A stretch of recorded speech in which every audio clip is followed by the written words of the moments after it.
trust is without borders.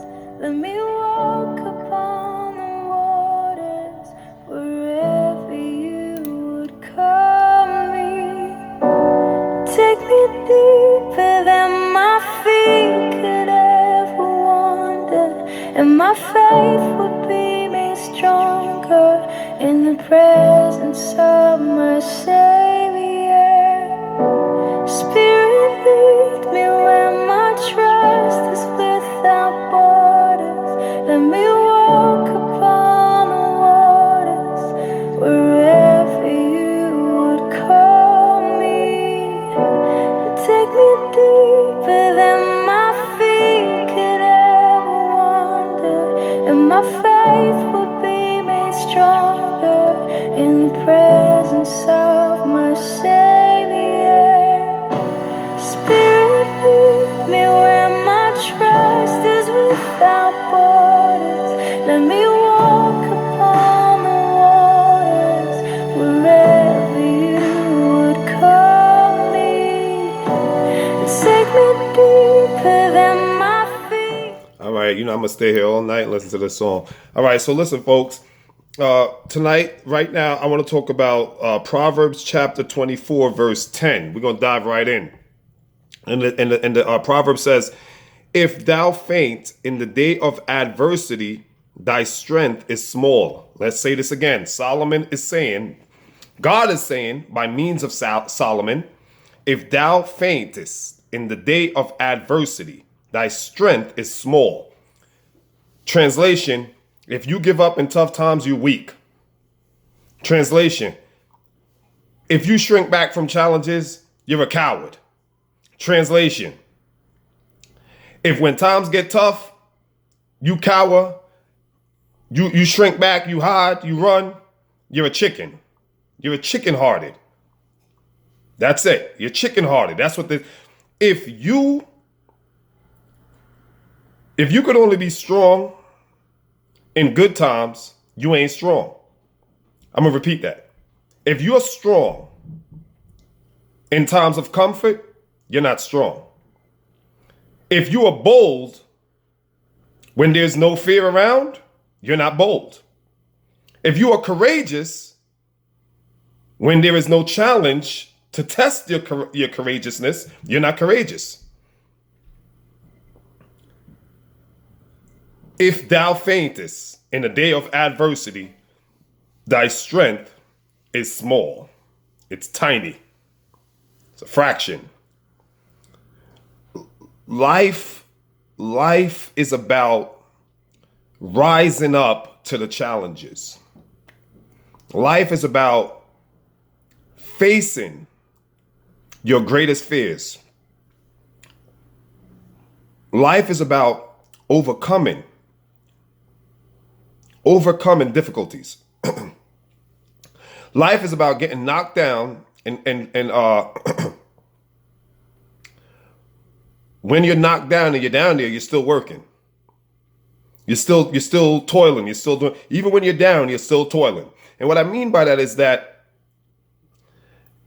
sometimes when you're down and out is when you're most creative. I take myself, for instance. I've been in situations where I've been depressed and down and I feel horrible.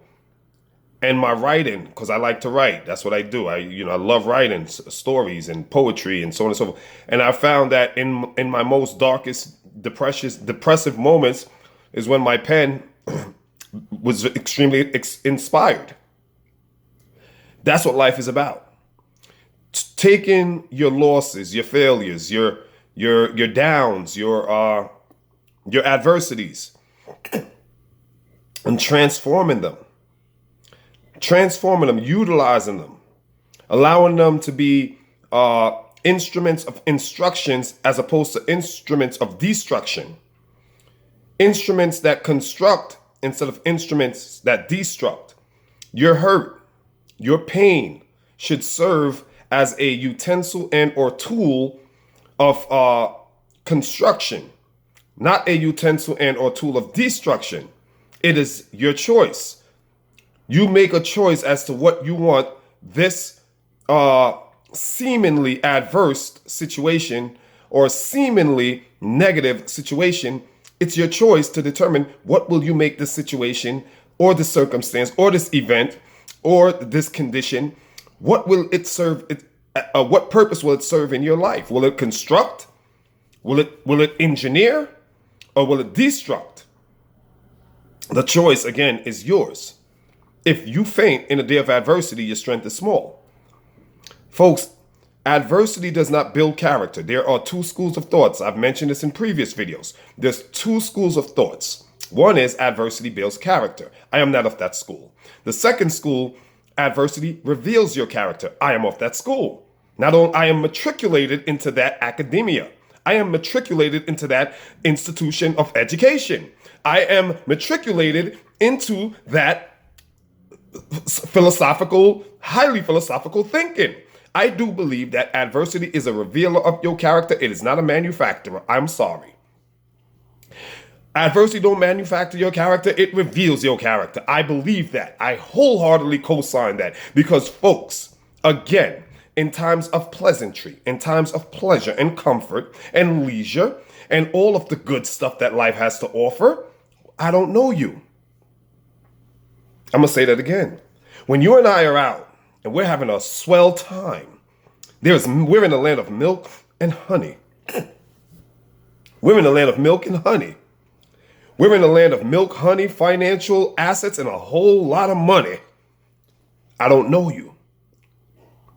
I have no idea who you are. If I've spent 15 years with you in the land of milk and honey, 15 years, we've been on a smooth sailing, romantic railing, just dancing and prancing. We've just been living la vida loca. I don't know you, though I've been with you in this land of milk and honey and nonstop currency, cash flow, money. I don't know you. 15 years. But what do you mean you don't know me? We've been in this thing together for 15 years. How you don't know me? I don't know you. I know an aspect of you. And that aspect of you is the pleasurable aspect of you. I know how you react in great, wonderful times. And that is an amazing part of you that I've got to know over the 15 years. But I still don't know you. Because see, folks, it's something about the human heart. It is something about the human spirit. It is multifaceted. It is multicultural. It is multiplied. It is divided. It is addition. It is subtraction. Depending on the time of day you find me, I might be adding some stuff to myself.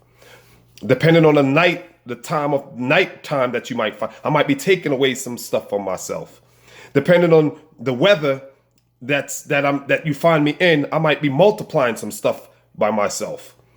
Depending on the happenings at the time, I might be dividing some stuff amongst myself. It all depends on the environment in which you find me. That environment will dictate and determine the type of me you might meet.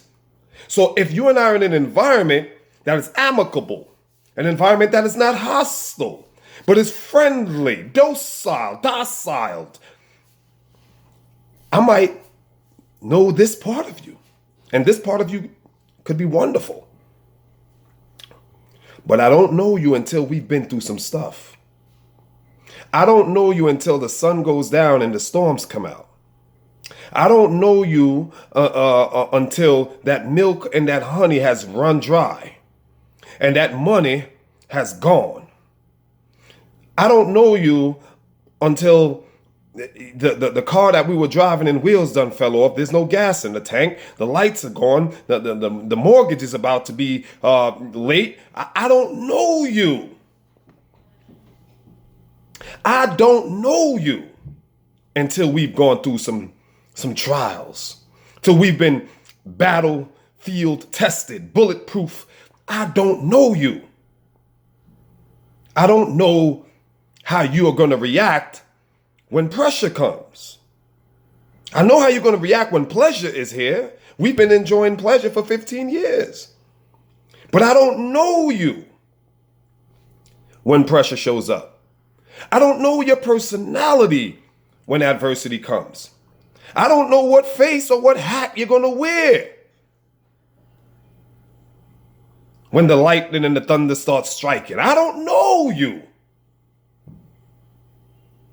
I know an aspect of you. I know a part of you. But the human heart wears many hats, and those hats are determined by the happenings of the day.